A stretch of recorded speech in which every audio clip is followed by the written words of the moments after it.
What if I told you the best feature on the new iPhone 17 is also its biggest curse? For years, we have begged Apple to stop gatekeeping the high-end features, and in 2025, they finally listened. They gave us the 120Hz ProMotion display and doubled the base storage without raising the price. On paper, this is the best value iPhone Apple has ever made. It is essentially 90% of a Pro model for $300 less. But after living with it, I have realized that the 10% Apple left out, it changes everything. We are talking about Scratchgate, thermal issues that make the phone uncomfortable to hold, and a charging situation that feels stuck in the past. Is the iPhone 17 the surprise champion of the year, or is it just a really pretty trap?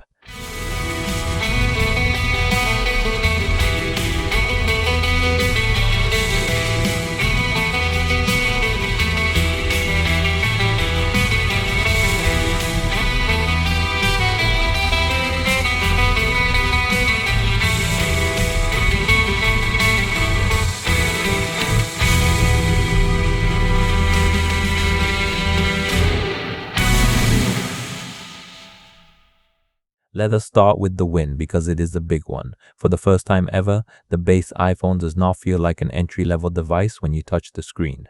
120Hz ProMotion is finally standard. If you are coming from an older 60Hz iPhone, your world is about to change. Scrolling feels like butter mostly. We will talk about the Pro jittery bugs in a minute, but the fluidity here narrows the gap between this and the Pro model to a thin line. Then there is the closet factor. Think of your phone's storage like a closet. For years, Apple gave us a tiny reaching closet at 128GB. This year, they doubled it to 256GB for the same $799 price point. It is a massive pro-consumer move that finally kills storage anxiety. But I have to ask you, is 256GB finally enough for your lifestyle? Or have you already given up and started paying for monthly iCloud storage anyway? Let me know in the comments if you have ever actually hit that storage full notification. Now, we have to talk about the elephant in the room, or rather, the mountain on the back. Apple calls it the Camera Plateau. It is this massive raised section that houses the lenses. It looks modern, sure, but in your pocket, it is jarring. And here is where the dilemma for the buyer begins. Apple claims the new Ceramic Shield 2 is 3 times more scratch resistant. But within days of testing, I found micro scratches on the frame just from pocket contact.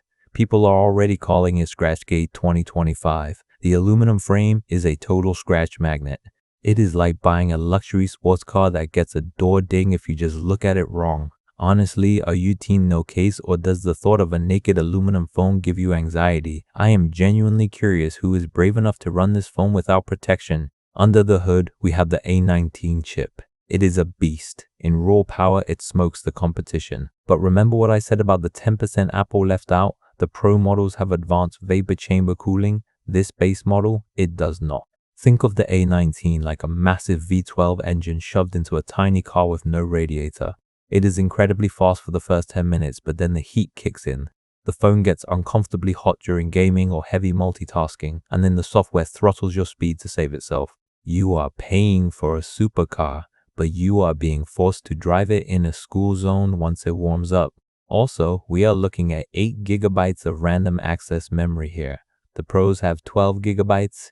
With Apple Intelligence doing more of the heavy lifting in iOS 26, I am worried that 8GB of system memory is going to be the bottleneck that makes this phone feel old by this time next year. One thing you will love though is the display brightness, 3000 nits. It is like carrying a literal sun in your pocket. You can read a text in the middle of a desert at noon without squinting, but that brightness brings us to a major reality check, the battery. Apple markets 24-hour battery life, but in the real world with 5G and that high refresh rate, I am seeing about 6 to 7 hours of screen on time. Think of the battery capacity like a gas tank. The tank is slightly bigger this year, but the engine is way more thirsty. And the charging? Well, it still takes about an hour to hit a full charge. In a world where rivals are topping up in 30 minutes, Apple is still taking its sweet time. So, what is the bigger deal breaker for you? A phone that dies by 6 p.m. or a phone that takes forever to charge back up? Let me know your breaking point in the comments. We also need to address the gatekeeping. Even though this has a USB-C port, Apple has limited it to USB 2.0 speeds.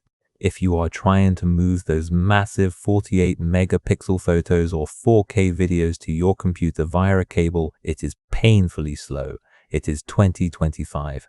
Putting USB 2.0 on a flagship phone is like giving someone a Ferrari but locking it in first gear. And the camera?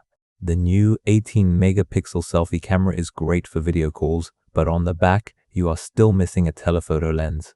If you want to zoom in on something far away, you are looking at blurry watercolor textures. So, here is the final verdict. The iPhone 17 is a massive leap for the standard model. If you are coming from an iPhone 13 or 14, the 120Hz screen and the 256 gigabytes of storage will make this feel like a transformative upgrade. It offers 90% of the Pro experience for a $300 discount. But you have to accept the trade-offs. It runs hot, it scratches easily, and it charges slowly. For me, the lack of fast data transfer is a sting I cannot ignore. But for most people, this is the sweet spot of the 2025 lineup.